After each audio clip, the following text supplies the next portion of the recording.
Dimulai ya. Bismillahirrahmanirrahim. Assalamualaikum warahmatullahi wabarakatuh.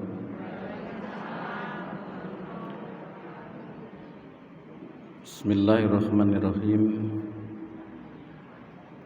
Alhamdulillahilladzi nahmaduhu wa nasta'dihi wa nastaghfiruhu wa nasta'dihi wa na'udzu billahi min shururi anfusina wa min sayyiati a'malina.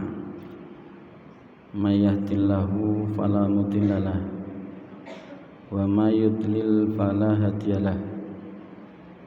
Asyhadu an la ilaha illallah wa asyhadu anna Muhammadan abduhu wa rasuluh.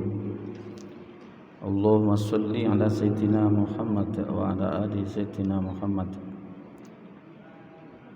kama shallaita ala sayyidina Ibrahim wa ala ali sayyidina Ibrahim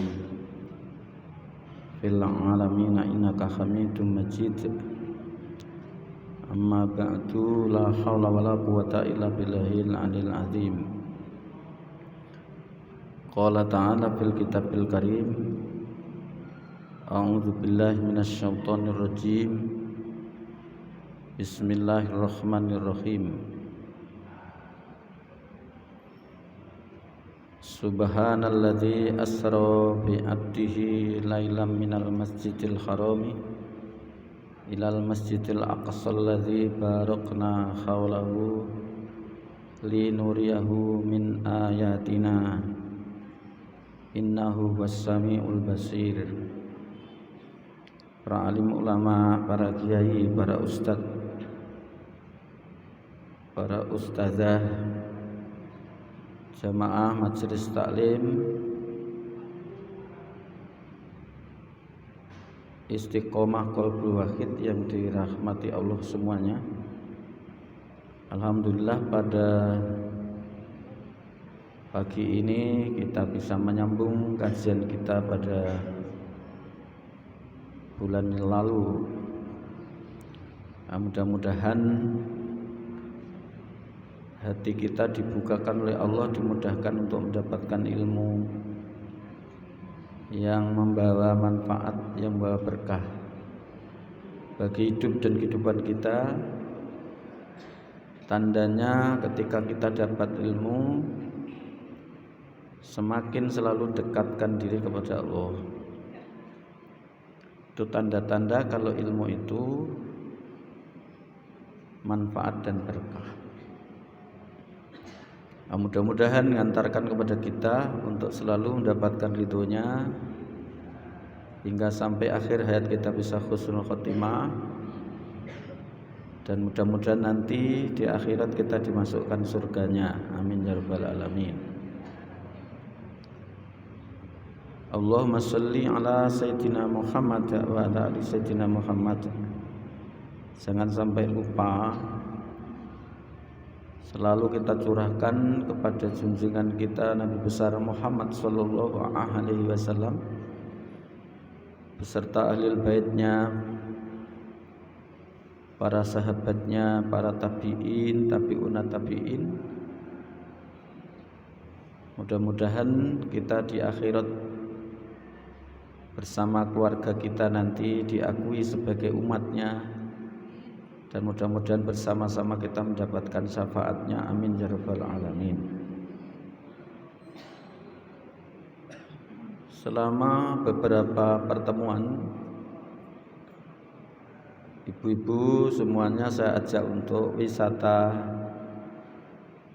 tawasul, wisata tabarruk. Tema ini memang tema sensitif. Saya mengharap kepada Allah supaya kita diselamatkan dari hal-hal yang mengurangi otoritas kuasa Allah. Karena semua ini ada hanya dalam genggaman Allah. La haula wala quwata illa billahil aliyil azim. Jadi tidak ada satupun kekuatan dimanapun ada kecuali kekuatan itu dari Allah. Nah, oleh karena itu Bapak Ibu yang dirahmati Allah, jangan sampai mendatangkan fitnah. Karena tema-tema semacam ini tema-tema yang dari hulunya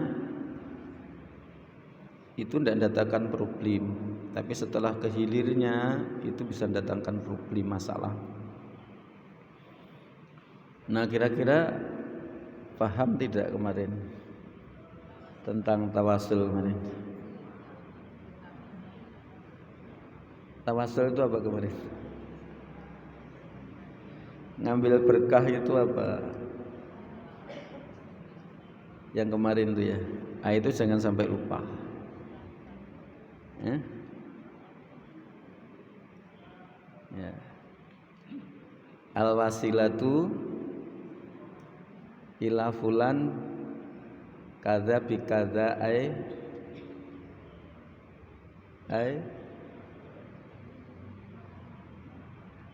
qarabtu ilai. Jadi itu wasilah tawasul itu sama dengan wasola. Jadi kadang dibaca bergantian, tawasul shad sin.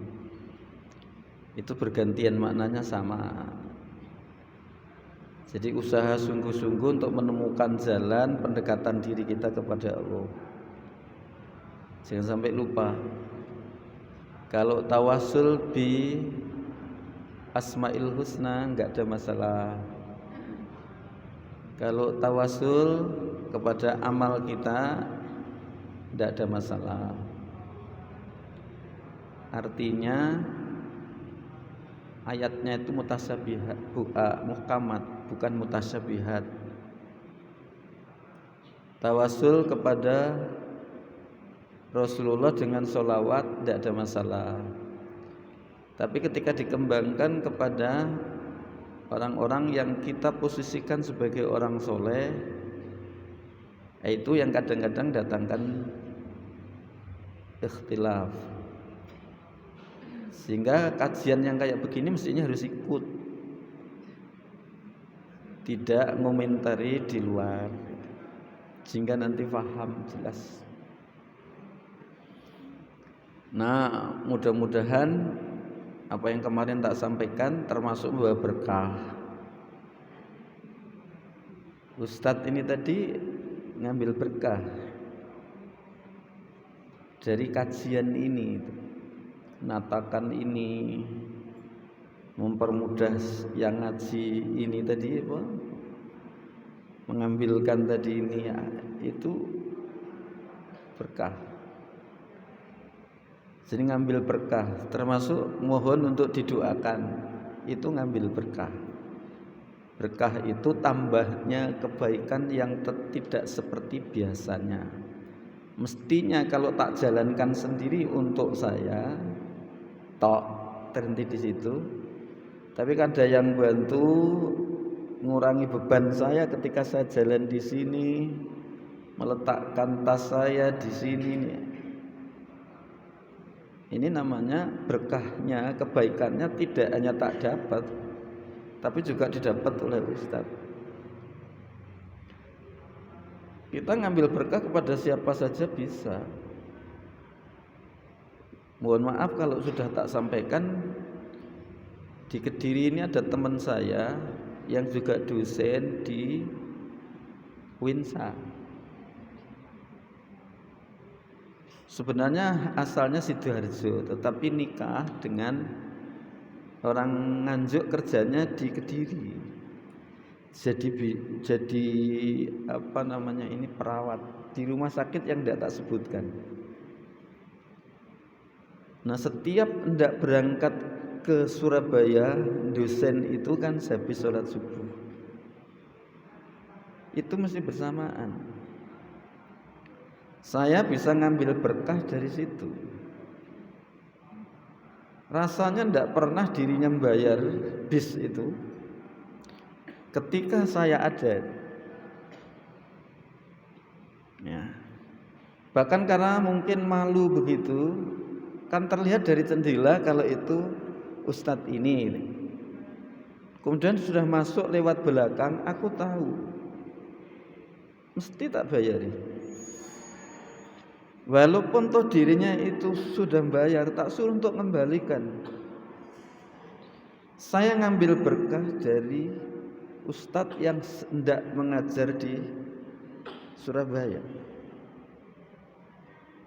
Biar pahalanya tidak didapat dirinya, tetapi aku biar dapat dari dia ngajar sebagai ustadz. Itu ngambil berkah namanya. Jenengan ketemu siapa saja yang jenengan posisikan sebagai orang soleh, dan memang soleh benar, bukan Pak Soleh. Jenengan datang mohon untuk didoakan, itu ngambil berkah. Kesolehannya tidak hanya didapat untuk dirinya, tetapi kepada yang lain. Yang dapat bukan hanya yang minta sebenarnya, tetapi Pak Yainya itu, ustadznya itu juga dapat mengembang gitu. Di depan kita ada makburah. Ketika jenengan lewat sana atau mungkin datang ke sana, lantas jenengan ngambil berkah supaya Bapak Ibu ingat akan kematian, bahwa pada suatu saat aku pun seperti dia, ngambil berkah. Ketemu anak-anak yang lagi sedang belajar kuliah sekolah, kita ambilkan uang dengan tulus niat ikhlas, karena ini lagi sedang belajar. Uang yang kita ambilkan, yang kita berikan tadi, agar kita dapat berkah dari apa yang dilakukan dia dalam konteks berpendidikan tadi, cari ilmu, itu ngambil berkah. Jadi jangan sampai kemudian salah paham. Kekuatan semua di Allah. Memang berbeda doanya orang soleh dengan doanya orang tidak soleh. Makanan yang disediakan oleh orang soleh berbeda dengan makanan yang disediakan oleh orang yang enggak soleh. Duduk-duduk dengan orang soleh berbeda dengan duduk-duduk dengan orang yang tidak bersoleh. Makanan orang soleh mesti dirinya kritis, selektif, difilter, adalah makanan yang dapat dari rezeki yang halal. Maka ketika disuguhkan kepada tamu, maka tamu itu pun menu yang disuguhkan dimakan tadi dapat berkah.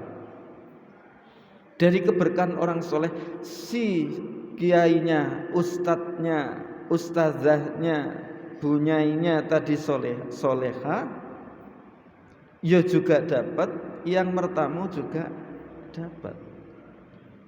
Jadi jangan dianggap sebagai sesuatu yang aneh, tidak. Itu. Jadi jangan sampai salah paham. Di depan sana memang benar dirinya enggak punya, miskin banget, kita tahu. Saat ketika kita makan kemudian kita ajak, kita ngambil berkah dari kemiskinan, kekurangan dirinya, dan dia dapat berkah dari kita. Jadi berkah itu kebaikan yang lebih dari biasanya. Nah, kalau Bapak Ibu ilmunya kepingin berkah, apa yang didapat di sini diamalkan, terus kemudian ditularkan. Dulu sudah saya sampaikan, mungkin kun aliman au muta'aliman au mustami'an au muhibban fala takunil khamisa fatahlak. Jadilah alim yang ngajar, pengajar, bisa dosen,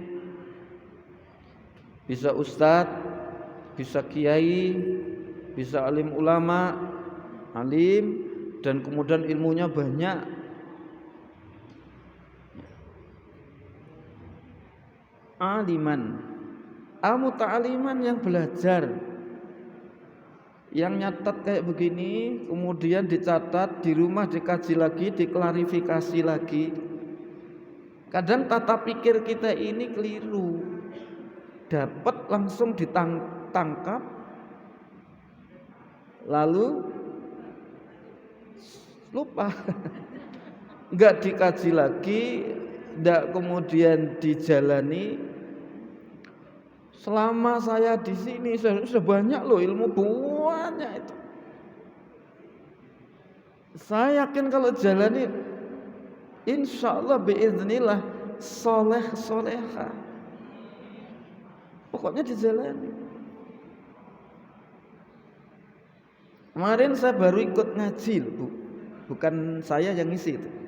Karena ada teman yang baru selesai dari Madinah, kemudian ngisi di sebuah masjid itu.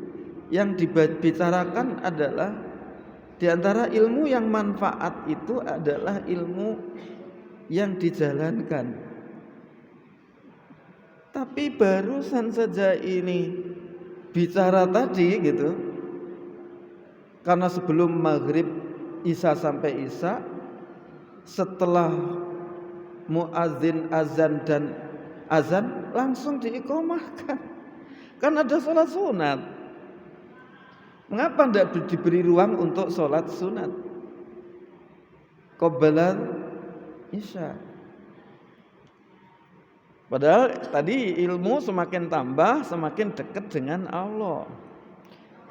Tema yang disampaikan adalah zikir dan manfaat zikir. Enggak contoh aja. Jadi Bapak Ibu yang dirahmati Allah, kali pagi ini temanya tidak itu. Kalau direntang panjang ya, diulas direntang panjang, belum bicara tentang Asmaul Husna.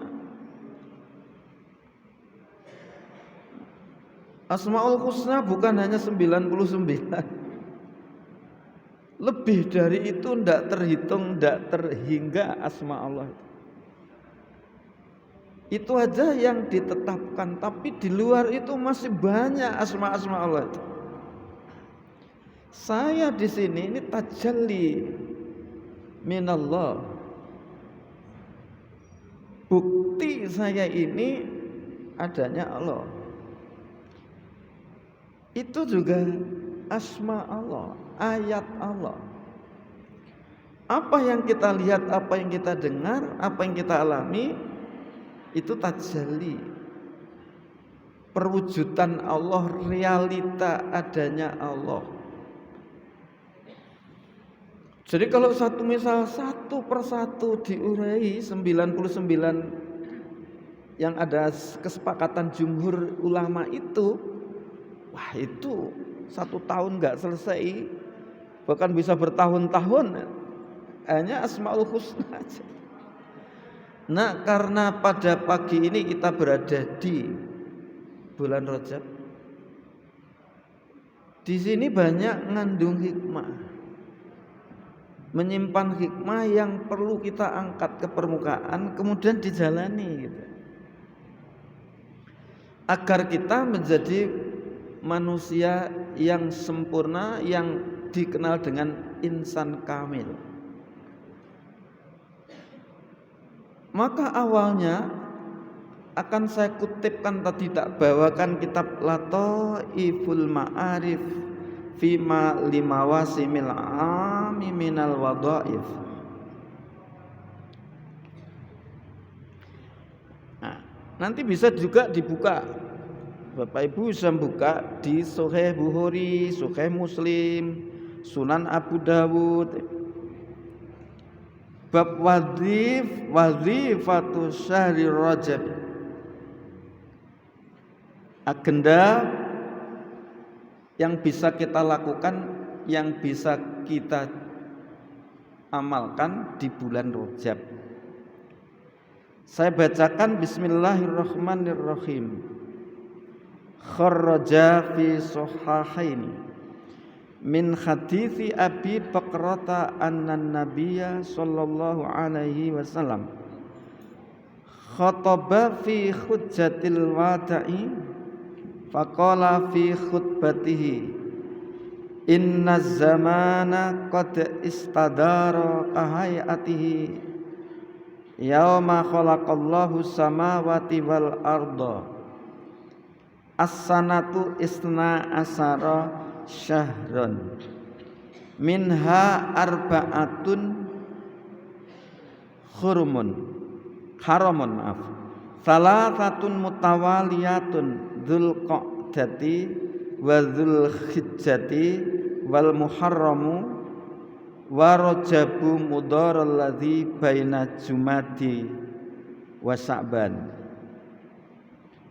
wa dzakara haditsa qala Allahu azza wa jalla a'udzu billahi minasyaitonir rajim bismillahirrahmanirrahim inna iddatas syuhuri indallahi isna asyara syahran fil kitabillahi yauma khalaqas samawati wal arda minha arba'atun hurum dzalikat dinul qayyim fala tadlimu fihinna anfusakum. Surat Taubat ayat 36. Nah nanti bisa dibuka dalam Sahih Bukhari hadis yang 1741, juga di kitab yang sama 5520. Jadi dibuka di Sahih Bukhari, mudah-mudahan punya. Dan kalau belum punya ya beli. Itu penting. Terjemahannya juga sudah ada. Hadis yang 1741 di Sahih Bukhari. Ini disampaikan pada waktu haji, tepatnya khutbah di Mina. Hadis yang 5520, bab penyembelihan hewan kurban di Yaumun Nahr. Hadis yang 4662 dan bisa dibaca di surat Baro'ah, tafsir di surat Al-Baro'ah. Di Sahih Muslim 1679, di Sunan Abu Dawud 1947. Jadi ada dasar yang bisa jadikan pegangan. Jujur tidak mungkin saya ini selalu mohon kepada Allah jangan sampai menyesatkan umat. Jadi tak kaji, bukan tak kaji. Nah, hadis ini diriwayatkan oleh Sahih Bukhari ada, Sahih Muslim ada, di Sunan Abu Dawud ada. Sesungguhnya zaman itu berputar seperti keadaannya semula. Saat dimana hari Allah menciptakan langit dan bumi. 1 tahun itu ada 12 bulan. 12 bulan itu ada 4 bulan yang haram, yang mulia, dimuliakan. Kalau seandainya Allah tidak muliakan, ya kita memperlakukan sama antara bulan-bulan bulan-bulan yang ada itu, 12 bulan itu. Tetapi Allah dan Rasulnya memperlakukan kepada 4 bulan ini lebih mulia daripada yang lain. Jadi kalau seandainya Allah dan Rasulnya tidak muliakan, kita juga tidak muliakan. Itu loh. Jadi ada dasarnya itu. Nah, 3 itu salasun mutawaliyatun, berturut-turut. Apa? Dzulqa'dah, Dzulhijjah, dan bulan Muharram. Kemudian bulan Rajab Mudhar. Wakilah nanti di sini ditafsirkan macam-macam. Tapi pendapat di antara pendapat yang kuat adalah bulan Rajab Mudhar itu karena ada suku Mudhar yang setiap bulan mengagungkan bulan Rajab. Maka kemudian Rasulullah pun menyebut Rajabul Mudhar karena ada suku Mudhar yang memuliakan bulan Rajab itu. Bagaimana cara muliakan? Dengan amal soleh. Kalau amal soleh itu apa saja yang diperintahkan Allah dijalankan, yang dilarang ditinggalkan. Setiap amal yang manfaat bagi hidup dan kehidupan kita di dunia dan di akhirat itu amal soleh. Ada yang mengatakan bahwa bulan Rajab ini adalah bulan kita menanam. Sya'ban itu adalah menyirami, memberikan rabuk. Ramadan itu panene. Ada yang demikian. Tetapi nanti ini hanya untuk pancatan saja. Mengapa saya ngangkat isu masalah tema yang berkaitan dengan bahayanya ketika otak depan offline dan bahagianya ketika otak depan itu online. Bagian dari Allah muliakan manusia menjadi insan kamil yang berbeda dengan yang lain. Kita ambil dari hikmah yang tersimpan dalam Isra dan Mi'raj Rasulullah. Ya. Nah, jadi ini sekedar untuk mengingatkan. Saya kira ini banyak sudah dibahas oleh para kiai, para ulama, para ustadz atau ceramah-ceramah yang lain berkaitan dengan hikmah bulan Rajab ini. Saya kepingin untuk menguraikan dari sisi yang jarang itu diangkat. Jadi tak ingatkan, walaupun toh hadis-hadisnya ini tentang puasa Rajab itu dhaif, kalau saya hadis dhaif untuk fadhailul amal itu jalani, kecuali yang kaitannya dengan hukum itu harus dipertimbangkan ya. Tetapi kalau kaitannya dengan fadhailul amal, keutamaan amal ibadah, laisa lahu bimas'alatin, enggak ada masalah. Dan itulah jumhur ulama juga demikian. Saya ngikut saja gitu. Ya. Jadi Bapak Ibu yang dirahmati Allah, ini saja kalau kita kaji didiskusikan, aduh panjang lebar. Jadi bulan menurut Islam hitungannya bukan syams, matahari, hitungan matahari, peredaran matahari, tapi peredaran bulan. Ini bisa dikaji lagi, gimana kalau nanti hari kiamat matahari itu ada di atas hanya beberapa derajat saja di atas kepala. Katanya matahari itu nanti pun juga hancur. Bagaimana di akhirat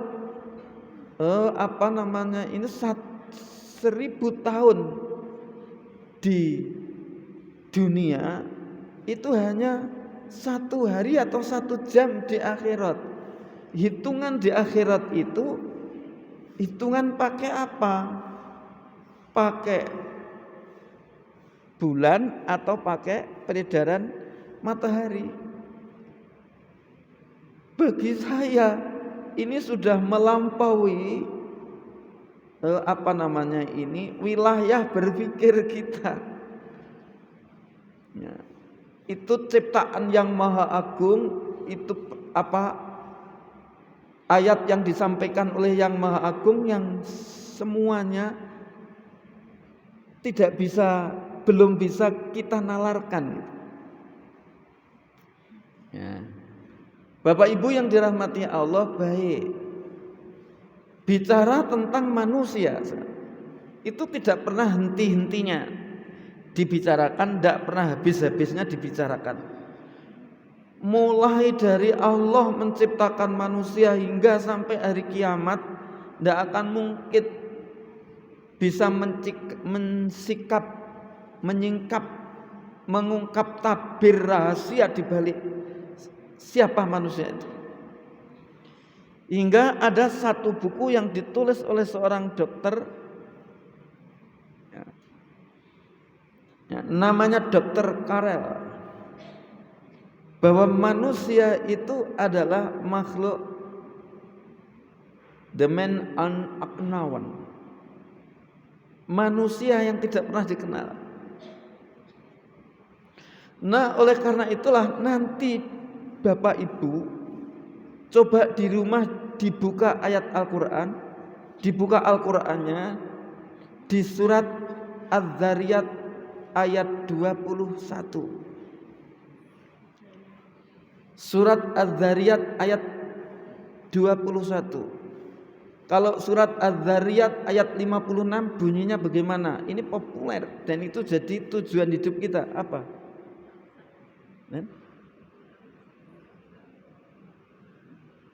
Kalau Al-Quran surat Az-Zariyat ayat 56, surat yang berkaitan dengan visi hidup kita dulu sudah ada, ridha Allah.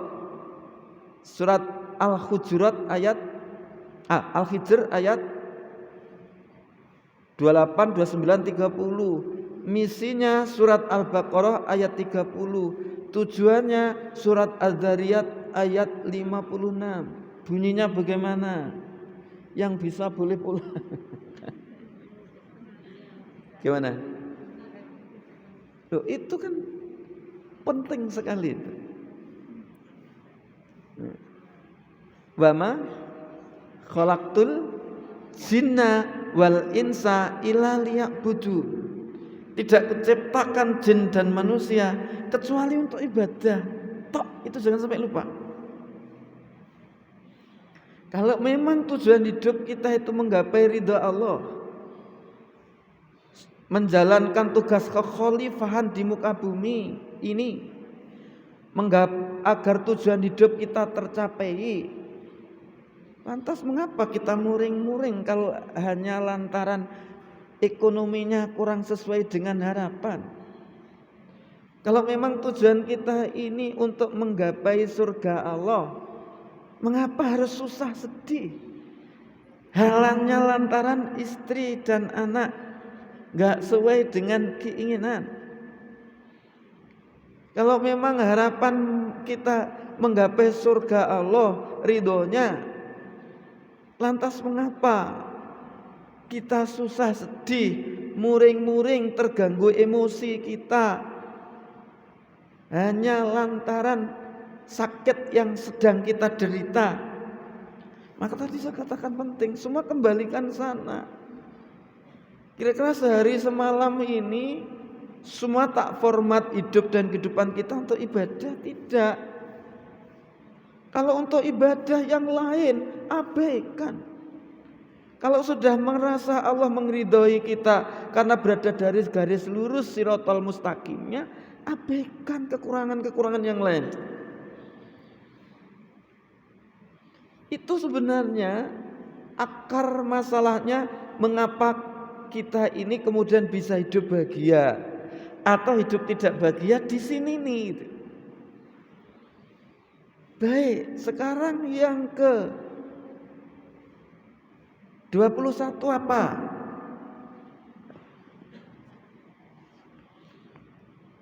Surat Az-Zariyat ayat 21, wa fi anfusikum afala tubsirun. Maka dalam diri kalian, apa dan mengapa kalian itu tidak memperhatikan dalam pengertian kalian renungkan, kalian teliti dalam diri kita. Sebelumnya itu ada ayat jelas nerangkan, membahas tentang orang-orang yang akibatnya orang yang ateis dan akibat orang yang teis, orang yang mukmin dan orang yang kafir. Akibat orang kafir nanti neraka tempatnya, dan saat itu Allah rasakan ini balasanmu yang kalian harapkan untuk disegerakan di dunia dulu. Bukankah kalian nantang-nantang segerakan balasan amal burukku, maksiatku di dunia? Rasakan sekarang. Nanti ayat sebelum itu. Tapi lain dengan yang bertakwa, yang beramal soleh, itu nanti dimasukkan surga. Yang surga itu ada sungai-sungai yang mengalir. Dirinya mengambil dari manfaat dari amal yang ia lakukan saat di dunia. Ayat berikutnya. Nah, ayat setelah itu, orang yang beramal soleh itu yang bagaimana? Terus nanti ini ada, nanti dibuka ya ayat sebelumnya itu. Maaf. Ya. Zuku fitnatakum hadzal ladzi kuntum bihi tasta'jilun. Innal muttaqina fi jannati wa uyun. Jadi sungguhnya orang yang bertakwa yang di dunia ada kaitannya, Allah memuliakan bulan Rajab, lantas dirinya memperbanyak amal soleh di bulan Rajab itu, bisa melalui puasa sunat, bisa melalui sholat rawatib, bisa melalui sholat tahajud, bisa melalui sedekah, bisa masukkan rasa senang kepada siapa saja, dan muhasabah untuk mengendalikan lisannya, jangan sampai lisan dan tangannya, kakinya membuat orang lain susah sedih. Ini disampaikan oleh Allah, innal muttaqina fi jannatin wa uyun. Jadi sebaliknya orang yang bertakwa, Allah akan masukkan baginya itu di surga, dan mengalirlah itu air mata, bukan air mata ini, air mata mengalir, bukan air mata ini, sungainya mengalir, ada indah sekali. Terus ini akhidina ma atahum rabbum innahum kanu qabla dzalika muhsinin. Ini diambil karena Allah membalas kebaikannya yang ketika dijalankan di dunia dulu. Kanu qalilam minal laili ma yahjaun. Apa? Hamba yang bertakwa tadi sedikit sekali tidurnya di waktu malam. Maka kalau kemarin bulan sebelum Rajab itu waktu malamnya dihabiskan penuh untuk tidur berdengur sampai mimpi, enggak siuman-siuman, maka mulai dari bulan Rajab ini bangkit. Setidak-tidaknya saya ulang kembali 30 menit lah sebelum datangnya subuh. Maka di sini wa kanu qalilan minal laili ma yahjaun. Sedikit sekali itu tidur. Wa bil ashari hum yastaghfirun. Wa bil ashari yastaghfirun, dan di 2/3 malam dirinya menangis beristighfar lantaran mengenali dosa-dosa yang sekian lama dijalani. Dirinya ada khauf, takut kalau dosanya tidak diampuni karena saking banyaknya. Tapi ada roja, bukankah Allah ya Ghafar? Antara takut dan harap itulah emosi yang dimiliki, perilaku yang dimiliki, hati yang dimiliki oleh orang-orang soleh. Jadi tidak ada telunjuk tangan diarahkan kepada dirinya ini, merasa dirinya soleh, merasa dirinya baik, sudah merasa dirinya sempurna. Apalagi gak mungkin manusia hidup yang tidak pernah tersesat. Maka di malam hari dirinya selalu menangis karena menyesali dosa yang terlanjur dilakukan. Mohon untuk diampuni dan mohon ke depan untuk selalu dilindungi oleh Allah. Inilah nanti di akhirat oleh Allah akan dimasukkan, surganya dimasukkan pada kelompok hamba yang muttaqin. Innal muttaqina fi jannatin wa uyun. Sudah belum di bulan Rajab ini? Sudah puasa belum? Walaupun sekali lagi ini sunnah ya. Maka kemudian jangan sampai dibiarkan begitu saja, dijalani benar. Jadi nanti beda. Saya barusan saja hati saya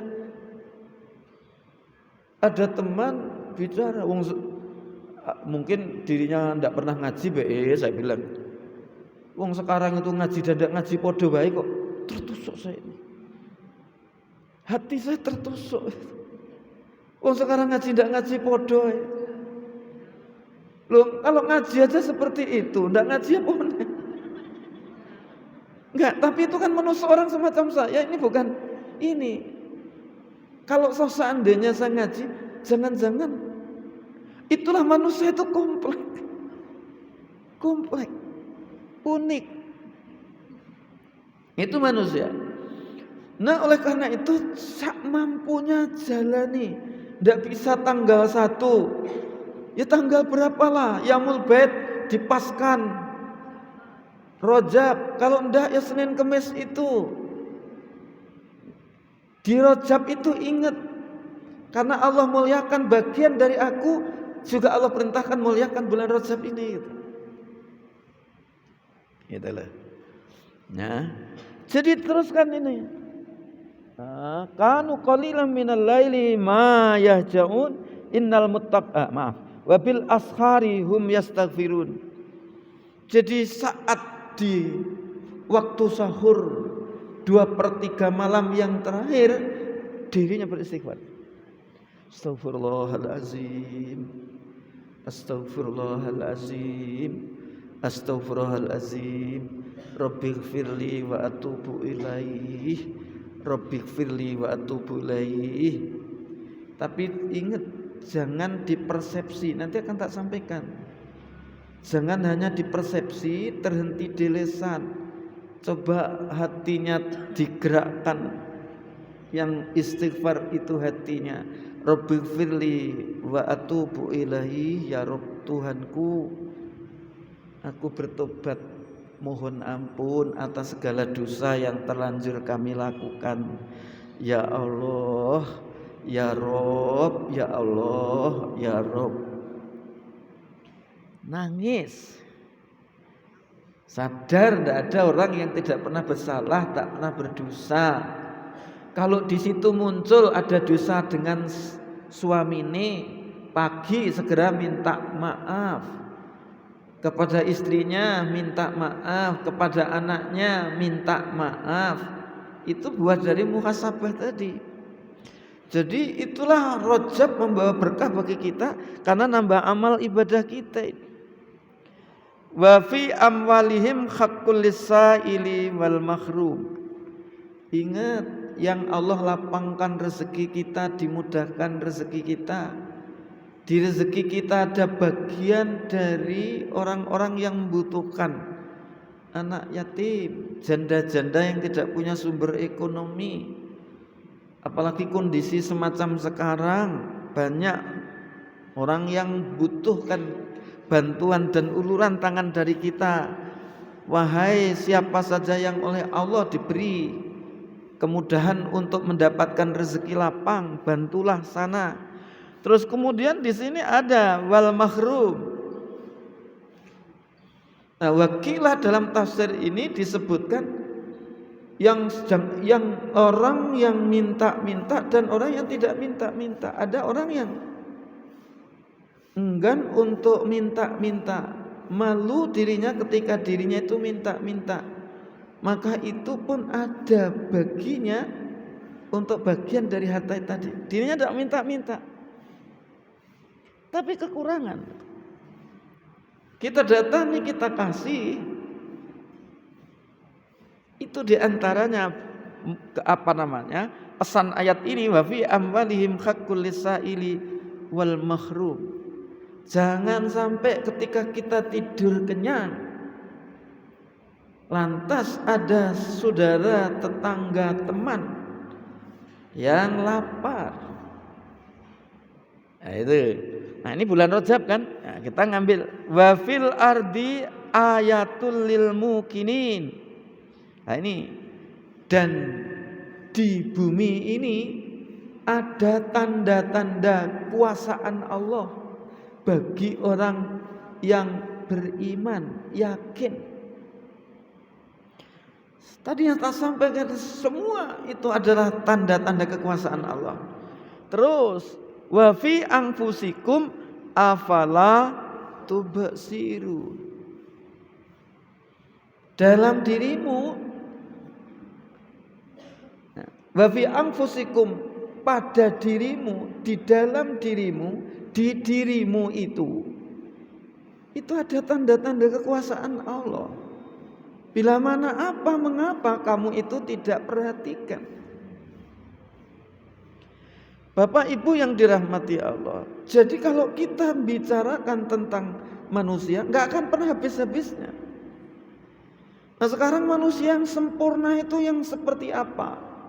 Ada al-Muhammadun Insanul Kamil, ya, yang ditulis oleh cucunya Asy-Syaikh Qadir Al-Jailani. Cucu cicitnya juga menulis Insan Kamil. Saya punya itu. Jadi Rasulullah itu adalah model insan kamil. Nah, sebelum ke sana, Bapak Ibu yang dirahmati Allah, pada pagi ini setidaknya ada 3 pertanyaan, coba direnungkan biar kita pinter dicari jawabannya. Karena yang datang di sini ini setidak-tidaknya S1, bahkan ada yang S2, ada yang S3. Ketawa. Tapi kan kelihatan intrek. Maka kajian saya mesti menggelitik untuk dipikir gitu kan. Nah, ini namanya kajian benar. Setidaknya tak rangkum ada 3 pertanyaan. Karakter apa yang bedakan antara manusia dengan binatang? Ngantarkan kita berpikir bukan? Jadi kalau kita belajar Al-Quran sudah berapa kali tak sampaikan. Kalau kita belajar Al-Quran dengan tafsirnya, ngantarkan kita ini gak ada banyak waktu tidur. Dan ngantarkan kita mesti pinter. Contohnya tadi loh.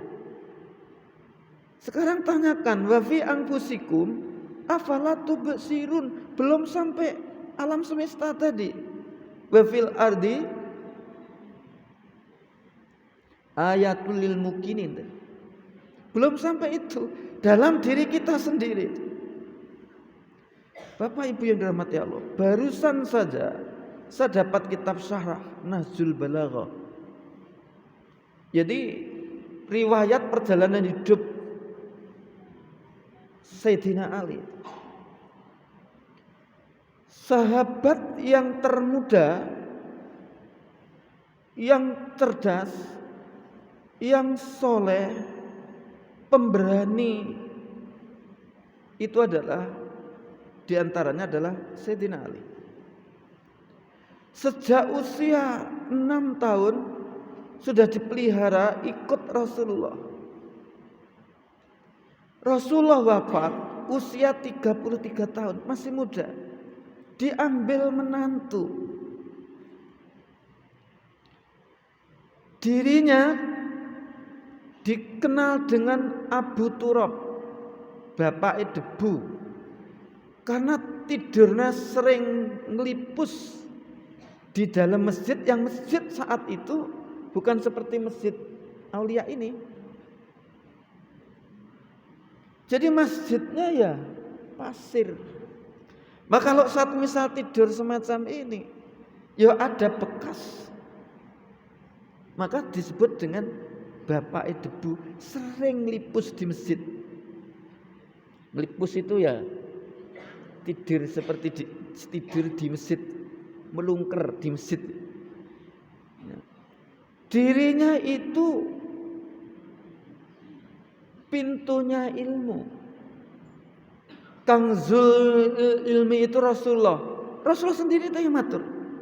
Pintunya ilmu itu adalah Sayyidina Ali. Maka dalam Nahjul Balaghah itu, kalau sahabat-sahabat berkumpul kemudian mendiskusikan muzakarah tentang fatwa keagamaan, Sayyidina Umar enggak akan berani mendahului, tetapi dipersilahkan kepada Sayyidina Ali.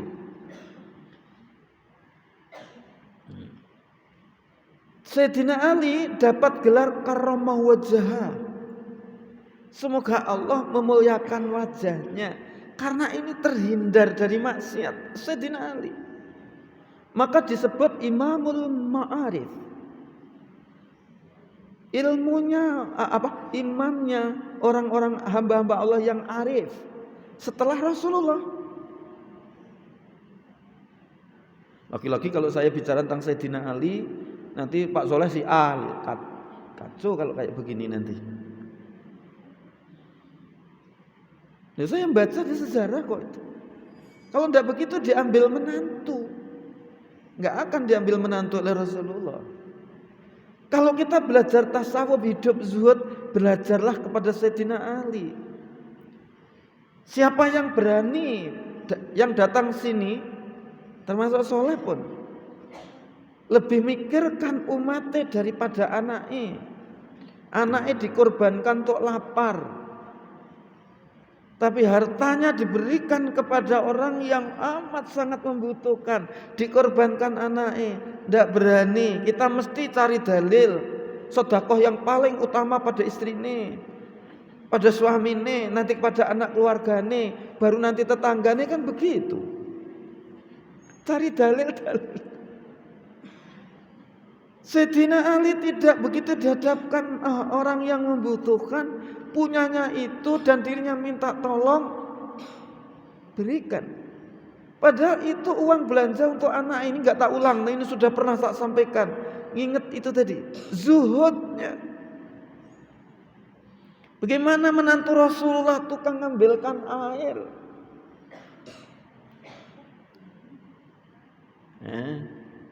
Tukang ngambilkan air. Jadi itu cara untuk melindungi diri dan keluarganya agar menjadi insan kamil. Gak mungkin kita akan menjadi insan kamil kalau yang jadi rajanya dalam diri kita ini nafsu kita. Kalau nafsu ini yang mengendalikan perilaku kita, gak akan bisa jadi insan kamil. Baru kalau nafsu itu dikendalikan oleh ruh kita, itulah baju insan kamil. Di sini saya tidak akan cerita tentang Sayyidina Ali berkepanjangan. Tapi di Nahjul Balaghah itu ada ungkapan yang sampai sekarang Muhammad Abduh yang rasional saja ipun nafsiri apa yang disampaikan oleh Sayyidina Ali ini. Sehingga al-aliyu fil falsafati ilahiyah, jadi Ali dan filsafat ketuhanannya. Apa kata Sayyidina Ali? Awwaluddini ma'rifatuhu. Permulaannya agama itu adalah mengenal Allah. Jadi jangan rasional dulu. Kalau rasional dulu nggak nyampe.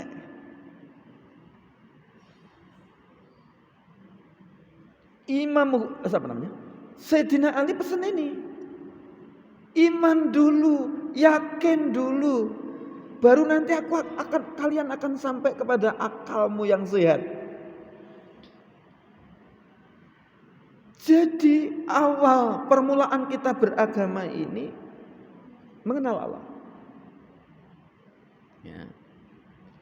Bahwa dibalik kita, dibalik soleh ini ada yang menciptakan, ada sang kholik, ada dibalik terbitnya matahari di timur tenggelam di barat, itu ada sang kholik. Nyaksikan istri, suami, anak, tetangga, peristiwa apa saja, maka itu ada ayat yang mengantarkan kepada kita kesadaran bahwa di balik peristiwa yang kita lihat, yang kita dengar, yang kita saksikan, yang kita rasa, yang kita sentuh, ada Sang Maha Khalik. Melihat saya, Allah lah yang berikan kehidupan. Allah pula yang memberikan rezeki.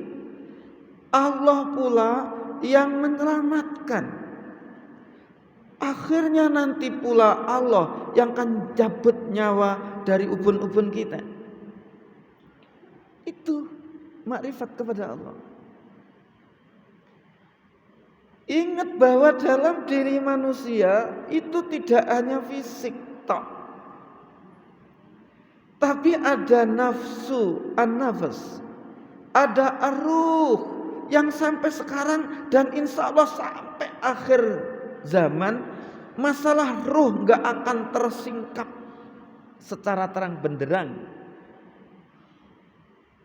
Maka kalau suatu misal kalau kita ini mengawali dari yakin benar, beriman benar, maka akan sampai ke sana. Karena ada sisi-sisi yang hanya bisa diterima oleh iman ini. Gitu. Maka Sayyidina Ali katakan awwaluddini ma'rifatu, mengenal Allah. Bahwa dalam diri kita ada ruh yang itu rindu untuk menghambakan diri kepada Sang Khalik, Sang Pencipta. Maka kembali lagi diperiksa surat Al-A'raf ayat 172. Wa idz akhadha rabbuka min bani adama min zuhurihim dzurriyyatahum wa ashhadahum ala anfusihim alastu birabbikum qalu bala syahidna an taqulu yaumal qiyamati inna kunna an hadza ghafilin. Akal ruh yang ini enggak selesai, baik itu seorang filosof, ahli filsafat, psikolog, biologiawan, sosiolog, enggak pernah bisa ngungkap ini.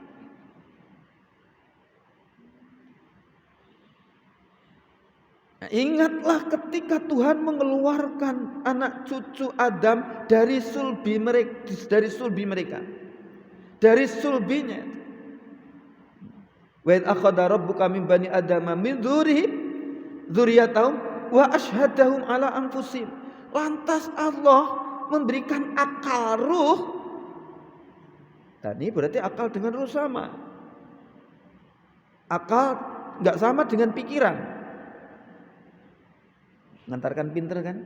Ini saja ngantarkan kita akan menguasai namanya neuroscience, rekayasa otak. Dari sini kita akan tahu nanti kita ketika kita akan mempelajari neuroscience, neurologi, nanti kita akan tahu otak kita ini kerjanya kayak apa ya? Bagaimana aku tidak emosionalan ya? Itu bisa karena dengan ilmu tadi kita kendalikan gitu. Dari ayat Al-Quran itu. Setelah itu ditanya, alastu birabbikum, bukankah aku ini Tuhanmu? Berarti kita waktu itu sudah ada ruhnya, sudah ada akalnya, yang itu bisa jawab pertanyaan. Dan itu tidak dimiliki hewan. Itu diantara yang membedakan kita dengan hewan tadi. Maka ketika pertanyaan pertama, belum yang kedua ketiga. Pertanyaan pertama tadi, karakter apa yang membedakan antara manusia dengan hewan? Tapi akal dan ruh itu apa? Ayo, gimana itu? Hingga sampai alastu birabbikum, dirinya jawab qalu bala, iya ya Allah, nggih Gusti Allah, Engkau adalah Tuhanku. Dan ini tak lakukan, aku bersaksi ini tak lakukan supaya aku nanti tidak berkilah beralasan, karena manusia sering suka beralasan nanti di akhirat bahwa aku ini adalah hambamu, kau ciptakan banyak lupa. Laki-laki cari dalil lagi. Nanti wa khuliqal insanu dhaifa, bukankah aku ini engkau ciptakan dalam keadaan dhaif? Nanti cari-cari alasan saja seperti alasan sedekah tadi. Bukankah sedekah itu dari istri dulu, suaminya, terus anak ini. Jadi Bapak Ibu yang dirahmati Allah, manusia punya ruh. Di sini inilah kemudian tadi pertanyaan pertama, kalau Bapak Ibu belajar psikologi, ada tokoh-tokoh yang terkenal, ada namanya tokoh Sigmund Freud. Ini dari Yahudi. Dikenal dengan teorinya psikoanalisis. Nanti ada namanya Watson. Ada Skinner, itu tokoh-tokoh psikologi yang nanti akan berikan jawaban apa yang bedakan manusia dengan hewan, dengan binatang. Nanti kalau tadi behaviorisme, tokoh perilaku, nanti ada tokoh asosiasi, namanya Hume. Nanti ada tokohnya empirik, namanya Hubble. Mereka berpendapat manusia itu tidak ubahnya seperti hewan. Jadi dirinya tunduk pada hukum biologi dan hukum asosiasi. Jika ada stimulus, dirinya ada respon. Jadi tunduk pada hukum itu. Manusia tidak ubahnya seperti hewan. Jadi fisik mekanik tak berjiwa. Dari sisi sini kita ngantarkan nanti, biar Bapak Ibu itu tahu. Tak katakan kan tadi Bapak Ibu di sini, Ibu di sini kan orang intelek, nyambung kan? Insyaallah nyambung, intelek. Ya biar kenal gitu loh. Yang saya ngambil kebedanan, yang ngambil itu biar kenal ada psikologi. Tokohnya seperti tadi, gimana pendapatnya tentang manusia. Ngalami perkembangan berikutnya, termasuk Freud pengikutnya namanya New Freudian. Jadi pengikut yang mengikuti mazhab Freud baru, mazhab baru dari Freudian. Terus eksistensialis, humanisme berbeda, sudah mengembalikan, ngusung lagi. Psikologi sudah dibuai dengan jiwa. Manusia berbeda dengan hewan. Karena manusia ada kehendak. Karena manusia ada keinginan, kepengen aktual. Mengapa ada dorongan kepengen punya mobil? Mengapa ada dorongan kepengen pakai ini arloji, pakai ini apa itu gelang. Mengapa?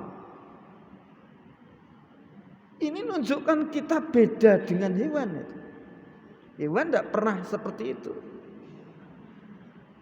Nah, ada dorongan kepengen aktualisasi diri, kepengen diakui oleh orang lain.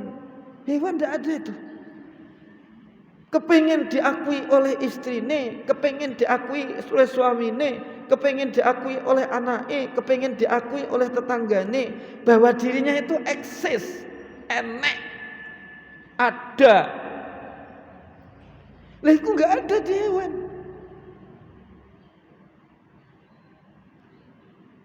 Pokoknya bagi yang perjalanan hidup itu selalu berada dalam fitnahan, dinyai terus itu. Wah, diri ada dorongan kuat, tunjukkan aku ini loh mampu, aku ini bisa seperti ini. Itu aktualisasi. Wah, itu tidak ada di dalam di hewan. Dari sini nanti muncul tokoh psikolog yang waktunya dihabiskan untuk mengkaji agama, yaitu Gustav Jung. Bahwa manusia itu adalah makhluk agama. Maka dalam diri manusia ada keyakinan tentang adanya Tuhan yang maha kuasa, yang maha ada sebelum segalanya ada, dan tetap ada meskipun segalanya nanti tidak ada. Yang ada tetap yang satu, wahid, Tuhan, ahad. Kita belum ada, makhluk ini semua belum. Allah sudah ada dan tetap ada nanti hujan barokah. Alhamdulillah. Baik. Nah, Bapak Ibu yang dirahmati Allah, ini nanti akan ketemu. Ya. Jika kita manusia ini tidak ada iman, tidak ada keyakinan, tidak ada agama yang diawali dari tadi keimanan tadi, apa yang terjadi? Maka akan ada kegersangan spiritual. Ya. Jadi ada kegersangan spiritual. Gersang kita ini spiritualnya, karena tidak ada, kalau tidak ada iman tidak akan ada ibadah, tidak ada iman, tidak ada puasa Rajab, tidak ada iman, tidak ada sholat sunat, tidak ada iman, tidak ada sholat tahajud, tidak ada iman, tidak akan sedekah, tidak ada iman, tidak ada zakat. Itu semua esensinya adalah spiritual. Kalau sampai kegersangan spiritual, ini yang lagi sedang mendera kita. Apa? Kehilangan makna hidup. Jadi hidup kita sudah merasa tidak bermakna. Maka mudah dapat goncangan. Jangan sampai goncangan besar, goncangan kecil saja sudah datangkan kita frustrasi.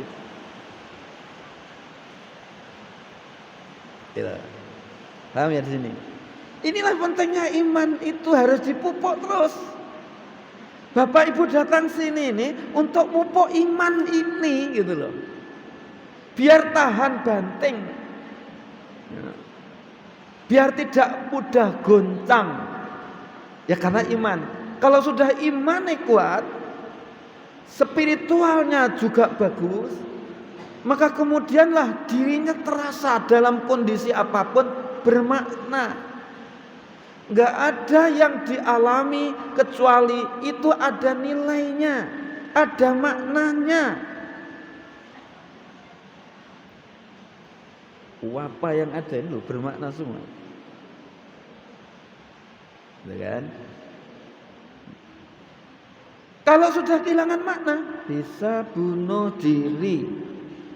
Mengapa bunuh diri itu dilarang? Karena hidup itu bukan milikmu. milike Gusti Allah kok mbok bunuh. Karena milik Allah toh, maka mengapa diharamkan? Hidup itu bukan milikmu, nyawa itu bukan milikmu, semua itu milikku. Loh kok bunuh? Wong kamu tak kasih kok. Paham ini ya? Sampai sini paham ya? Mengapa bunuh diri dilarang?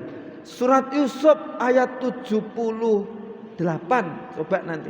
Kalau tidak terbalik 87. Karena ini tadi luar dari apa yang enggak tak sampaikan. Ya. Wala tai'asu mir rauhillah innahu la yai'asu mir rauhillah illal qaumul kafirun. Karena orang enggak beriman.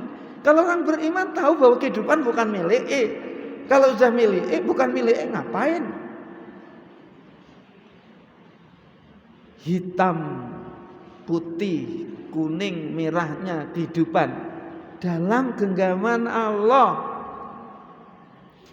Jadi benar apa yang disampaikan oleh Sayyidina Ali tadi. Pokok pangkalnya di iman. Jadi kalau suatu misal bapak ibu mendengar orang bunuh diri, orang nggak bisa tidur, ya, hari-hari tiada lain kecuali yang didengar didapat hanya merintih, terus merintih, dada ini menjadi sesak, sempit. Itu sebenarnya bukan di luar dirinya persoalannya, tapi berada dalam dirinya sendiri. Dulu pernah kan tak sampaikan, mudah-mudahan lupa Bapak. Ada seorang pasien ya, pejabat di Kediri sini ini tidak boleh ditunjukkan. Pada satu ketika datang gen saya terkejut konsultasinya karena putranya yang baru lahir itu cebol. Kayak seperti ucok baba. Datang gen saya itu nangis, dan bagaimana caranya ini? Bagaimana biar dukur? Jam berapa tuh? Loh, hampir jam 10 ya. Ya memang enggak bisa. Ya ini mesti ada periode itu. Tadi kan agak terlambat saya. Kadung sudah kayak gini nih. Ini itu. Baleni meneh itu yo. Iya gitu ya. Mumpung nyambung kayak begini nih. Tak diteruskan kan Mas Yudo. Ya. Ya kalau lebih dari 5 menit terang kan enggak apa-apa toh. Bapak Ibu yang dirahmati Allah, dia lupa bahwa itu tajalli Allah. Tajalli itu realita pangijauhan tani Gusti Allah. Tidak boleh dicacat, tidak boleh tidak ikhlas, tidak boleh tidak ridho. Nanti terusnya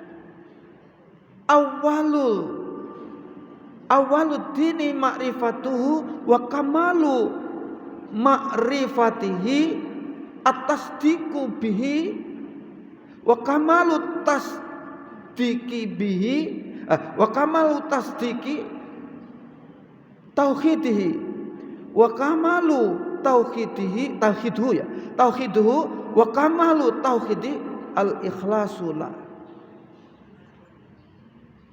Permulaan agama itu iman, yakin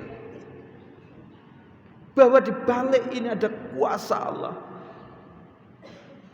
ada Mr. Creator, ada pembuat yang mempunyai kreativitas, pencipta ini adalah Allah. Ada itu. Kesempurnaan makrifat kepada Allah, tasdik, membenarkan. Jadi kalau membaca Al-Quran, benarkan aja dulu, nggak usah dicari-cari dulu itu. yakin benar ini adalah karya Allah, bukan karya Muhammad. Baru nanti kemudian dicari hikmah di balik kandungan ayat itu. At-tasdiq, pembenaran. Kesempurnaan pembenaran apa? Tauhid, mengesahkan Allah. Hanya satu Allah, tiada duanya. Sifatnya, af'alnya, akwalnya satu, esa. Tidak ada sekutu baginya, tidak ada yang nyamai, tidak bisa dikoyong kinoyong ngopo. Laisa kamitsli syai'un fil ardi wala fis sama.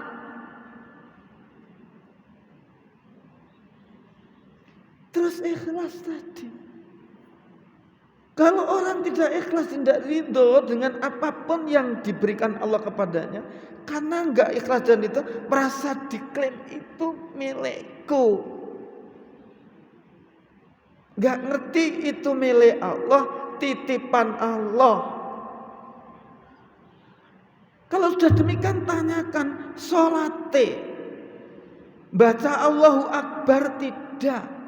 Sholate baca inna sholati wa nusuki wa mahyaya wa mamati lillahi rabbil alamin tidak. Sholatku, ibadahku, hidupku, matiku, kebaikan semua milik Allah. Dengar ini saja kan bahagia kita. Kemiskinan ibu yang barangkali nggak sesuai dengan harapan hidupnya, ini semua kan kaya. Kelihatan kok.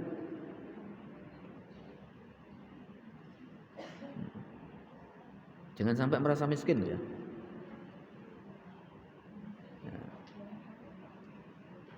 Jadi semuanya, kalau sudah semuanya milik Allah, inna lillahi wa inna ilaihi rajiun, tadi tak sampaikan. Kalau memang tujuannya dapat ridha dari Allah, kalau tujuannya kita hanya sebagai khalifah fil ard, kalau tujuannya untuk ibadah, kalau tujuannya itu tadi untuk mendapatkan surga, ngapain itu jadi pikiran kan? Inilah yang kemudian mengapa Siti Asia, bukan dekan fakultas psikologi saya, Siti Asia istri ini Fir'aun, dia bisa nerima dengan lapang dada karena sampai di sini semua titipan Allah. Aku hanya dijadikan pelaku untuk diuji saja. Dulu sudah. Karena ini pula lah Bapak Ibu yang dirahmati Allah, Isra Mi'raj disyariatkan. Kalau susah sedihnya seperti susah sedihnya Rasulullah ya pernah stres. Tapi stresnya itu tidak mengurangi sifat-sifat kenabian Rasulullah. Stres manusiawi karena tunduk pada hukum fisik biologi ini. Stres Rasulullah, beban, jangan stres gila loh. Rasulullah tidak gila, bukan begitu. Stres itu beban. Nah, Rasulullah pun juga pernah susah, sedih karena ditinggal pamane Abu Thalib. Ditinggal 3 bulan setelah itu istrinya tercinta. Susah, sedih. Kemudian hijrah ke Habasah. Kemudian di sana tidak diterima dengan lapang dada, tangan terbuka, tapi hati tertutup dan tangan tertutup, kecuali terbuka karena melemparkan batu. Coba, ada sengsara seperti itu kita yang datang di sini ketika berdakwah? Enggak. Sebenarnya kalau kayak gini kita malu itu. Dakwah seperti ini itu malu. Seharusnya Bapak Ibu malu ketika dihadapkan satu kesulitan kemudian merintih-rintih.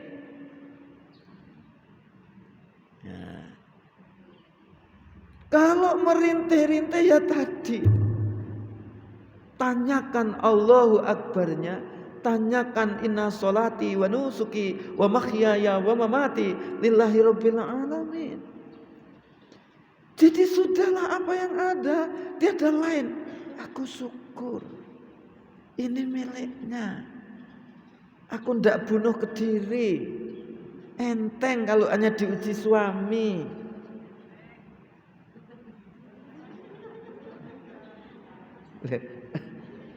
Lah ini benar kok. Sekarang bandingkan dengan Raja Fir'aun suami ini. Kira-kira soleh mana? Ya na'udzubillahi min dzalik. Masih soleh-solehnya suaminya kan gitu. Jadi Rasulullah aja seperti tadi. Lantas apa? Rasulullah didatang oleh malaikat Jibril atas perintah Allah untuk menunaikan Isra dan Mi'raj. Susahnya tadi, sedihnya tadi, kemudian bisa nerima dengan ikhlas tadi, Mi'raj. Ketemu sama Allah, liqa'illah. Maka ini saja sudah metode pendekatan teknik untuk menghadapi masalah, biar masalah tidak berkepanjangan dan melebar. Kemudian dilokalisasi, bukan lokalisasi yang dimaksud, dilokalisir, diperkecil, dipersempit. Apa? Ingat, dekati Allah. Itu diantara nih. Nah, jadi pertanyaan pertama, ya, karakter apa yang bedakan dengan binatang? Kalau psikolog tadi seperti tadi, kemudian belakangan psikolog termasuk humanistis, eksistensialis sudah mulai ada kesadaran, kemudian sampai kepada Gustav Jung bahwa manusia itu adalah makhluk bertuhan. Kalau tidak ada keimanan, tak ulang lagi, ada kegersangan spiritual. Tidak mungkin kalau toh sholat nanti tidak sampai pada tingkat spiritualitas, terhenti di religiositas. Religiositas itu beda dengan spiritualitas. Ya. Kalau spiritualitas sampai kepada tingkat penyerahan total, menghambakan diri, ikhlas, ridho, tidak ada lain kecuali di sini. Syukur. Kalau ketemu mesem-mesem, bukan mesem-mesem gila itu. Jadi tercermin dari air mukanya, tenang, senang, bahagia. Maka tadi kan tak sampaikan, bahayanya ketika otak depan itu offline, dan bahagianya ketika otak depan itu online.